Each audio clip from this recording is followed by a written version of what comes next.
So let's look at this one. So we've got the Red Cross. They say, can you guys hear me?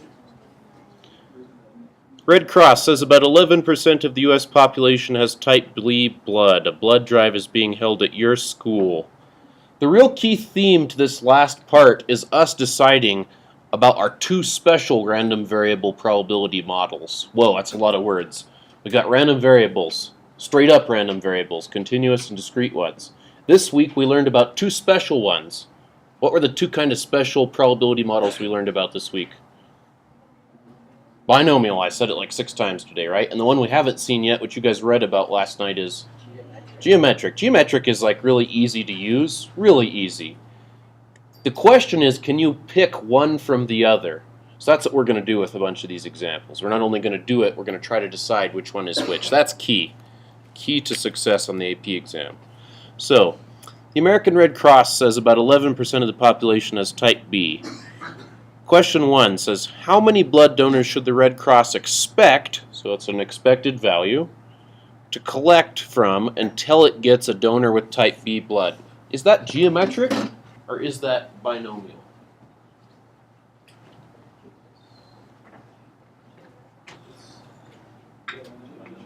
This is what you've got to get in your head. There's a real easy way, real easy rule of thumb to identify it, which I was hoping you picked up from your reading. If it's binomial, you're counting successes. Is that what we're doing here?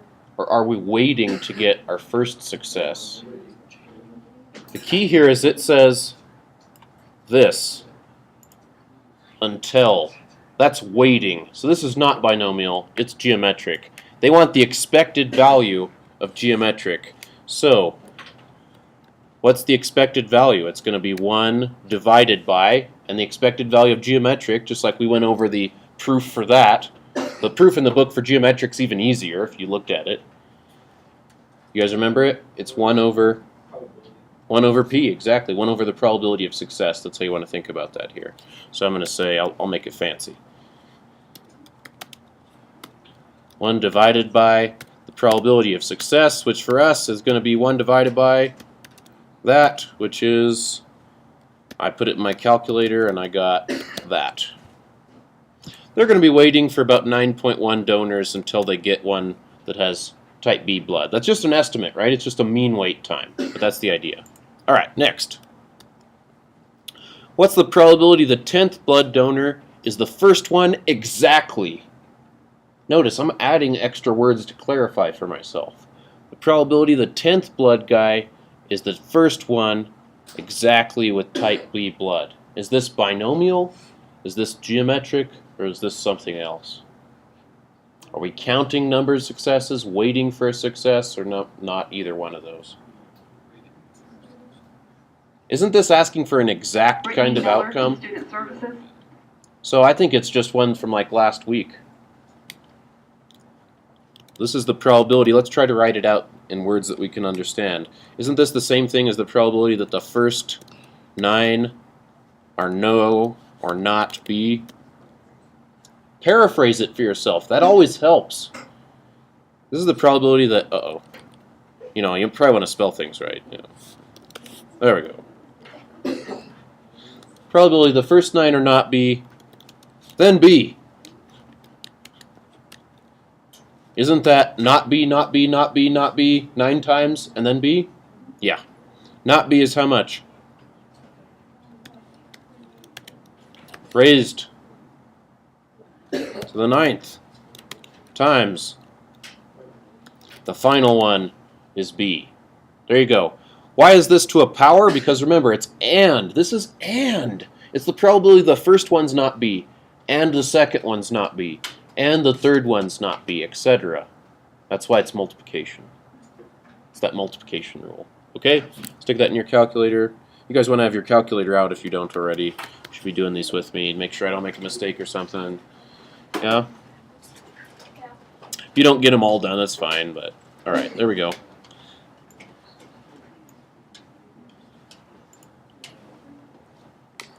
Let's look at the third one. This time they want to know what's the probability exactly 3 of the first 20 have type B. Now if they just want 3 of the first 20, that could happen a lot of ways, right? We could get 1, 2, 3, 1, 2, 4, 1, 2, 5. There's a ton of different ways that can happen. What kind of question is this? Binomial, exact like the last one, or geometric? It's binomial. I'm counting successes. I want 3. So you guys tell me, how do I do this again from last week or this week? 20, choose 3. So I'll get a big C going on here. I don't know if I know how to do this. Oh, it doesn't work. So lame. I don't know if I remember how to do that. Oh, man.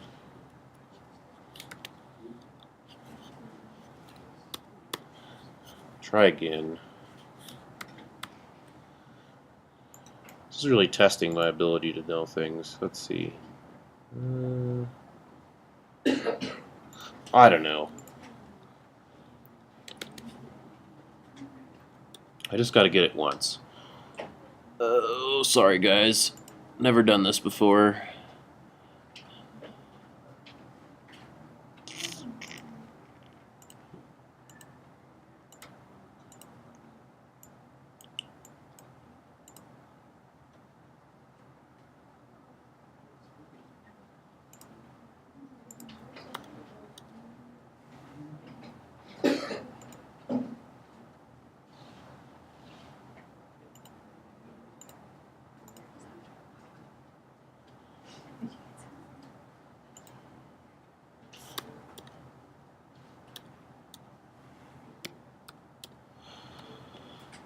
My computer wants to freeze.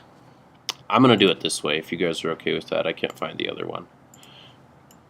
So this way we're going to say 20, choose 3. Okay, then we're going to multiply that number of combinations by what? How many successful ones do we want? 3, so 0.11 raised to the 3rd times failures, 0.89 raised to the 17th, done. There we go. I got 28.22%.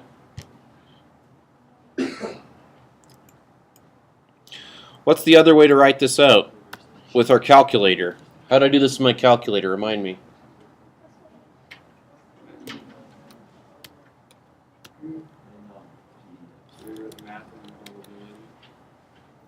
I'm doing it the other way here.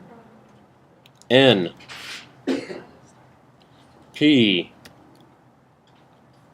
X. That's exactly the same thing. Definitely know how to do it both ways. Okay?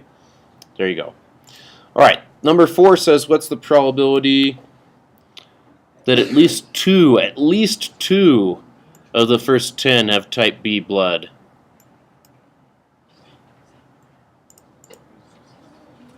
We could do like a whole bunch of binomial PDFs, right? We could do binomial PDF with 2, and then 3, and then 4, and then 5. That's going to take forever. Help me rephrase this. This is the same thing as the probability of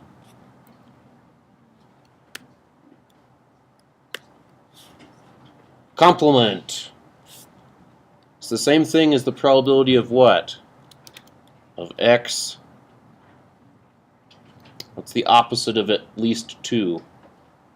I've just got to subtract out what? 0 and 1. So this is the exact same thing as that. I've got to subtract out 0 and 1. That's a much smarter way to do this problem, because then you can just go like that.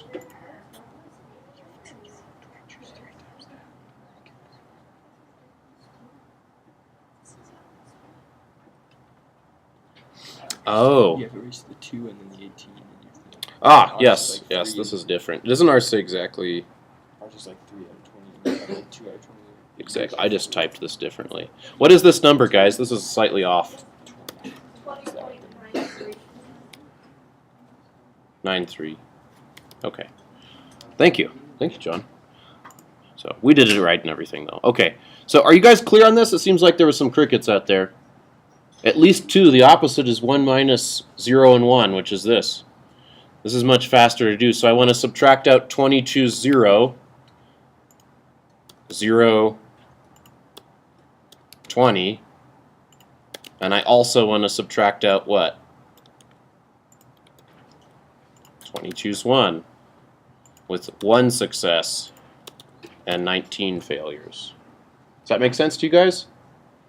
Now, what's another way to enter that in your calculator? I'll just give the answer for this one. The answer for this one's going to be 30.28%.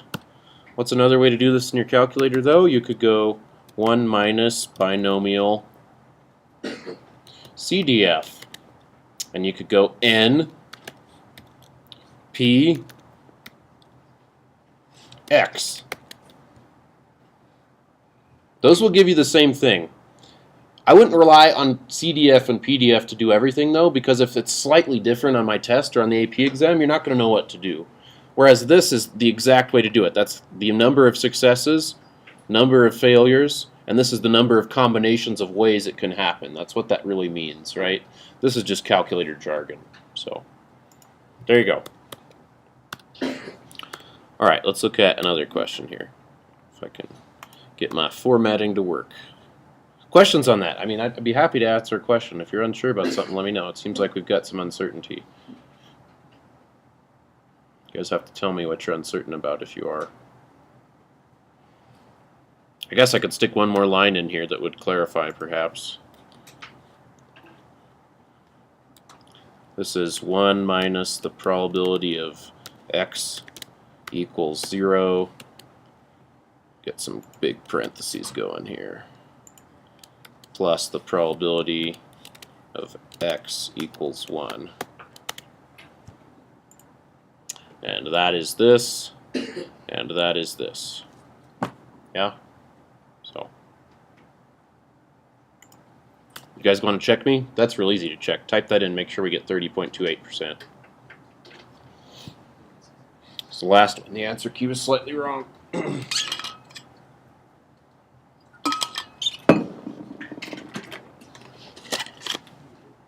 It's on your vars key, remember. You go vars, no, second vars, sorry, second vars. N, P, X.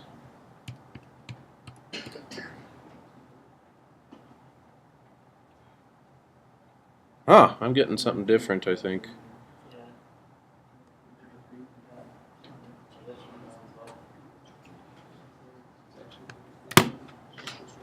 Let's see.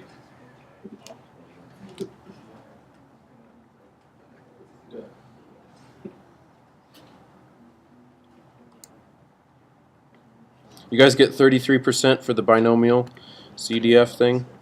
34%? Is that what you got, Tyler? 1 minus that 0.66. Yeah, that's what I got too. Oh! You know what I screwed up? There's this typo in there. Help me find it. It's pretty obvious. Focus too much on typing crap. You guys gotta watch me carefully. What's wrong? 1119.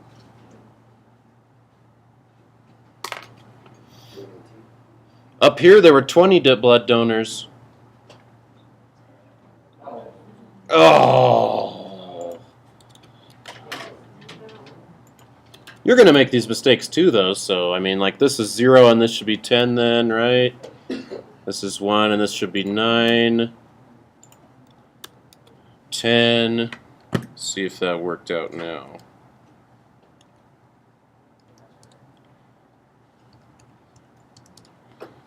Yeah! Looking at the last problem is dangerous.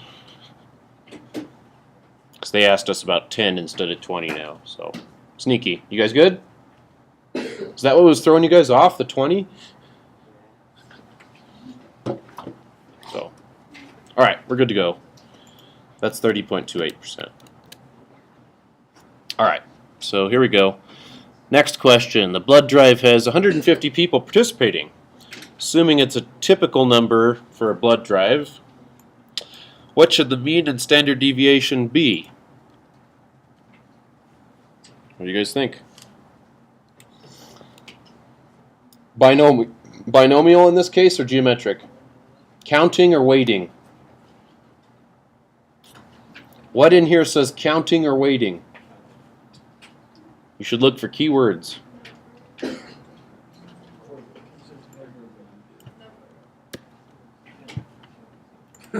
That says counting. That means you're working with a binomial distribution. A second ago, we just spent some time deriving the expected value of a binomial random variable. In other words, mu sub x. What was it? It was NP. So for this situation, if we've got 150 donors, then that's N. And the probability of success for type B blood was that, so that's the mean. So if that's the expected number of people, we expect 16.5 people to have the kind of blood we were looking for. What's the variance going to be? In other words, this, oh, I can't spell.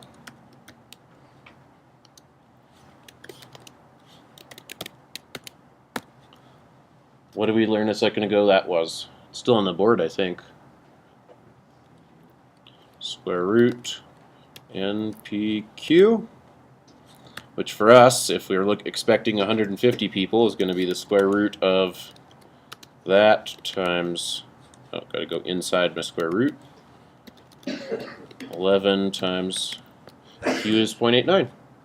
Stick that in your calculator.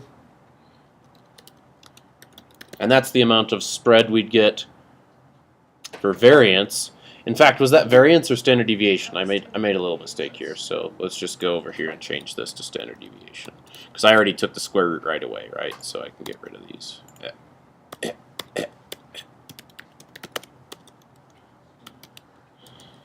This is not an ideal way to do things, but yay, now it looks nice and pretty. Okay. There we go. I think we're going to use that in the last question here. It says, surprised by the low number of donors. Man, people didn't show up this time. The Red Cross wonders if the 11% estimate was too high. Was it not really 11%? This is a way to check supposedly godly knowledge. Because where'd that 11% number come from? It came from our expectations. I mean, who knows, right? Is it true or not? That's what we're checking out here.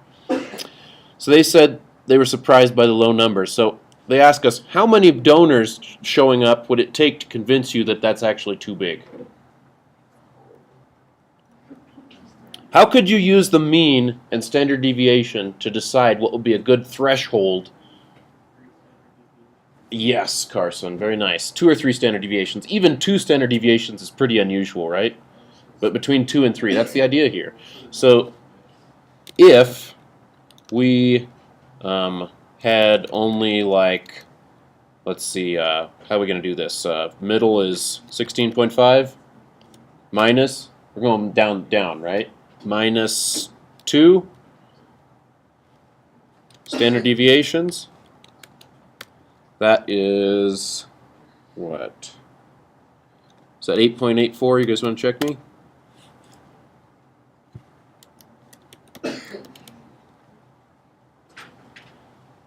This would be very unusual since 2 standard deviations below the mean only occurs in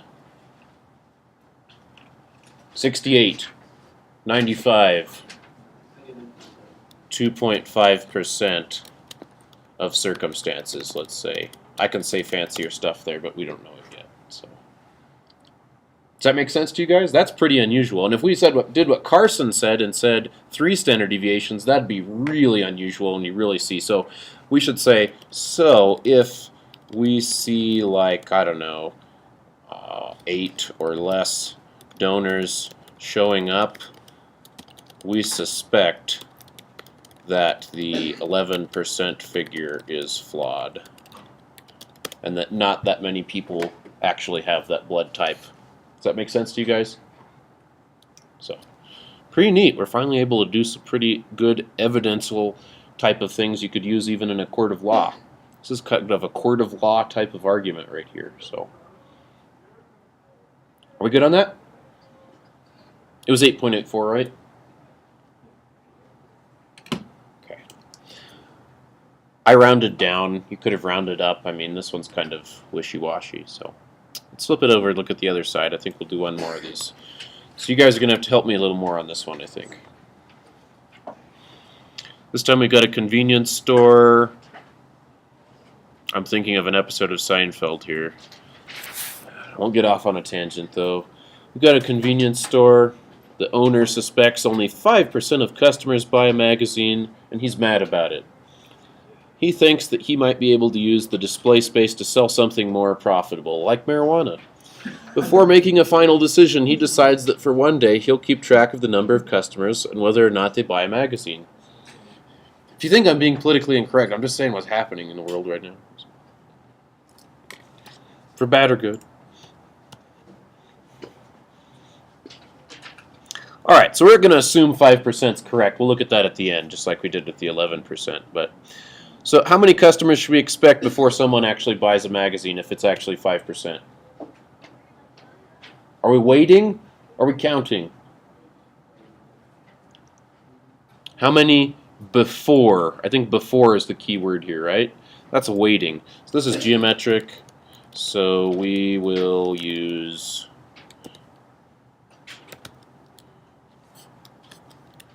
the expected value.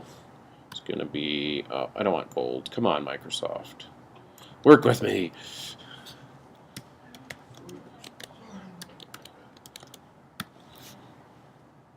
How do I do this?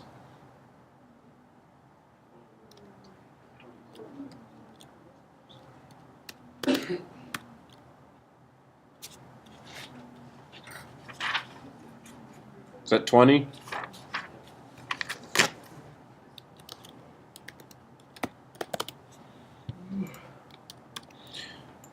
That should totally make sense with that 5% number. I bet you guys could have guessed that even. Alright, what's the probability he does not sell a magazine until the very 8th customer? Almost sounds like counting, but see, it removes the combination part of counting. It's saying exactly the 8th customer is the first one who buys one. So this is the probability that we have no buy, no buy, no buy, 7 times, and then finally buy. So how do I do that?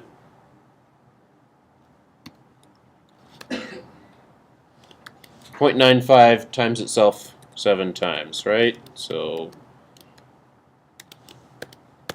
that. And then finally, we get a buy.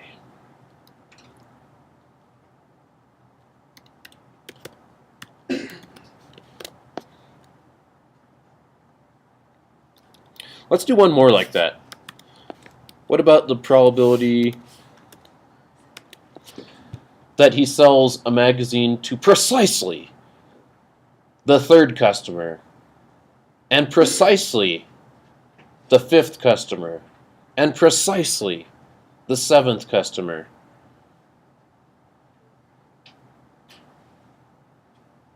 Out of 10 customers. So he sells one to 3, 5, and 7 out of 10 customers. How would you do that?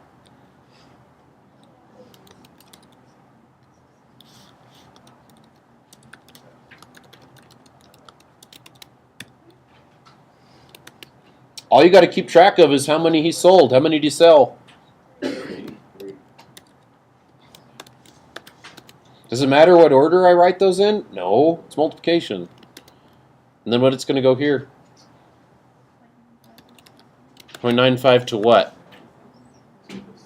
7. Yep. So what's that going to be?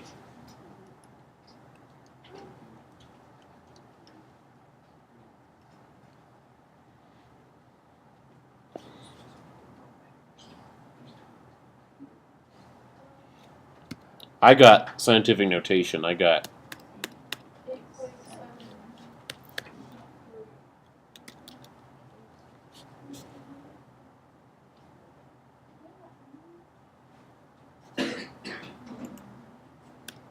I guess I picked an unlucky circumstance. Okay? What's the probability exactly 2 out of the first 10 guys buy magazines? That can happen different ways, right? So the key here is we're counting it up. It can happen different ways. Different ways are combinations. So this should suggest binomial to use. This is clearly binomial. So this is the probability of 2 of 10, which is going to be... Oh, I want to go steal stuff. Hold on. Stealing. I don't want to go through that process again. No. 10 choose 2 times what?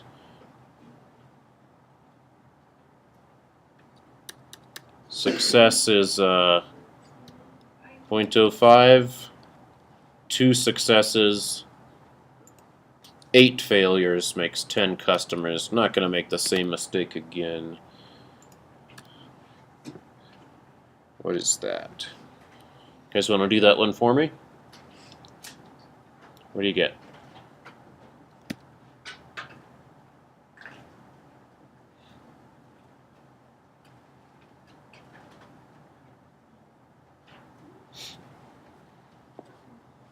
I'll write it out the other way here too.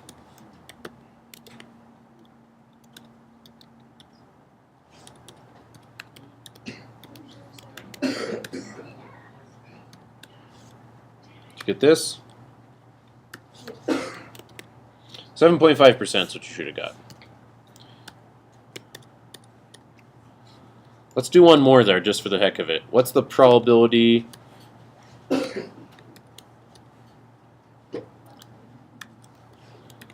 What's the probability of getting 7 of 10?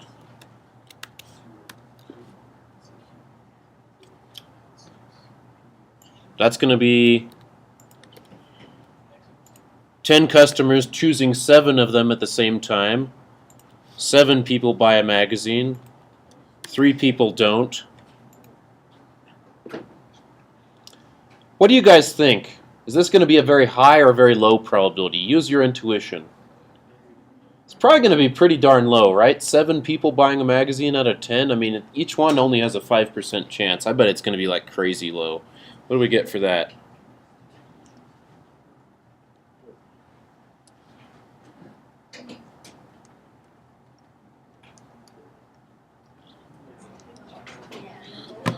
Oh yeah, I got this.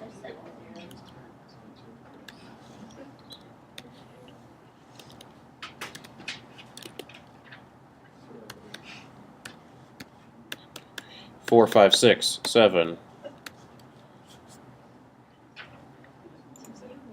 Not going to happen.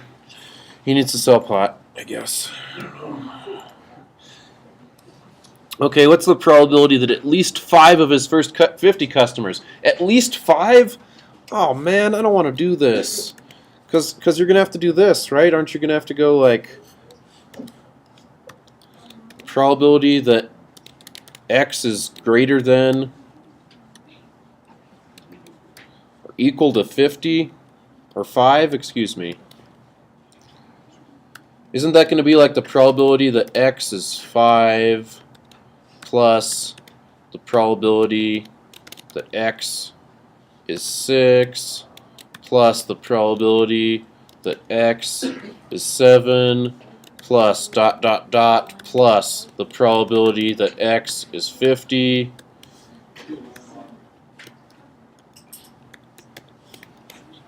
That would be the worst thing ever, right?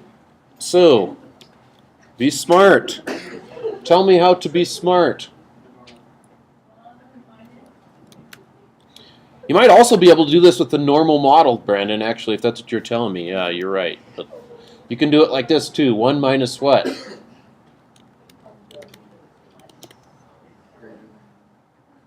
I just need to take away 0 and 1 and 2 and 3 and 4, right?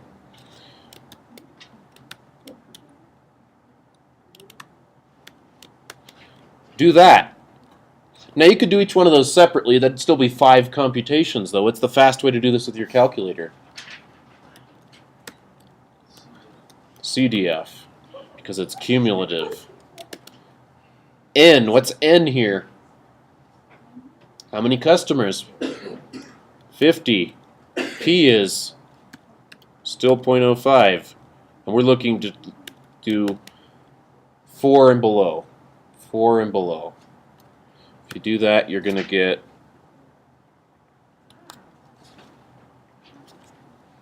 I'm going to do it myself here and just double check the book.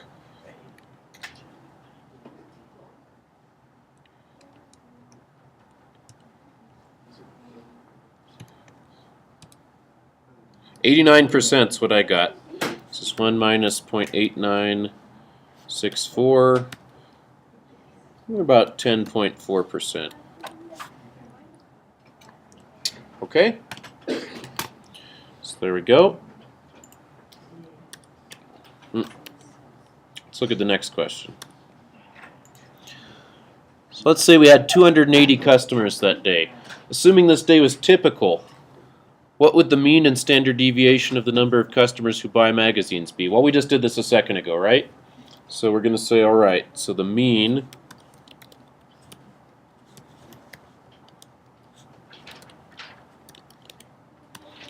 NP, so 280 times 0.05, that's 14. I'm going to show you this with a simulation here in a second. Let's see if it, by a simulation, comes out to be about the same. And the standard deviation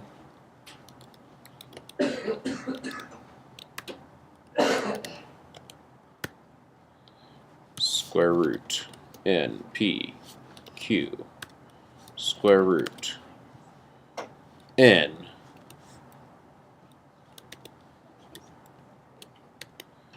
P Q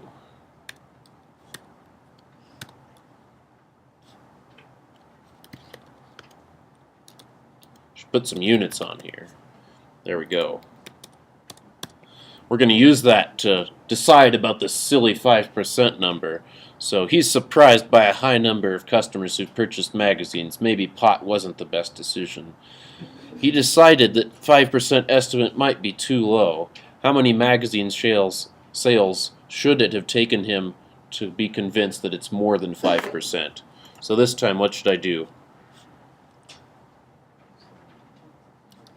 Think back to what Carson said last time. See if it's really unusual. I'd want to create maybe 2 standard deviations above. So we'll go 14, which is the average, plus 2 standard deviations. We'll see what that is. That's going to be 14 plus 2 times 3.625. That's going to be about 21. You could think of it like this too. There's no black and white rule, so if you wanted to go really extreme, we really want to be sure, then you could go 3 standard deviations and go like this. That's going to be 24.95. So if he sees or has, like, I don't know, more than 22 or 25 customers purchasing magazines, he knows that the 5% number is almost certainly flawed. There is very likely more than 5% of customers purchasing magazines. Yeah? Let's go look at these numbers a second again. So let's look at this one. 50, probability of at least 5. Let's go look at that with a simulation here before we sign off for today. So I had this applet here that I found on the internets, and it does some simulating. So 50, right? What was our probability of success? 5%. There's what it looks like if you simulate that for lots of trials, right? And you plot it. Now, it doesn't look perfectly normal yet. I think the reason it doesn't look perfectly normal yet is because it might not meet that condition we were talking about. NP and NQ both have to be bigger than what if it's approximately normal? 10. If you do NP here, I think you're going to get close to 10, but not like a lot more than 10.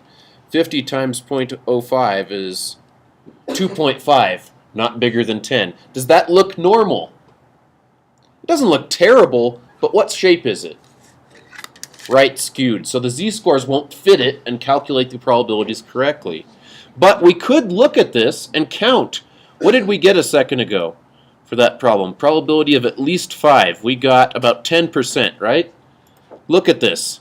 At least 5 is these 3 bars added up. Do you guys think that those add up to about 10%? 6%? 3%? Less than 1%? Is that about 10? Yes, it is. Let's go look at that other question. If we have 280, the mean was supposed to be what, according to the formulas we derived? 14, and it's supposed to be spread by about like 3 or 4? Let's do it. If we simulate 280 trials with this same probability, now you can see it looks a lot more normal, doesn't it? That's because NP and NQ now are definitely bigger than 10. It looks a lot more like the bell curve. Where's the middle? Here-ish? Does 14 seem reasonable? Yeah. For sure. Where's the spread? Remember, to estimate one standard deviation each way on the normal curve, you look at the inflection point. Or in other words, where it changes like shape from like concave down to concave up. That's like right here-ish. So right here-ish to the middle, what's like 14 to like 17, 18? It's like 3 or 4, right? Which is what we got when we used the formula. So we're going to look at a lot of simulations coming up when we get back from Thanksgiving and really confirm some of the bigger machines that we learned, some of the bigger ideas. So that ought to be pretty fun. So there you go. If that doesn't prove it to you, I don't know what's going to do it. So I'll see you next time.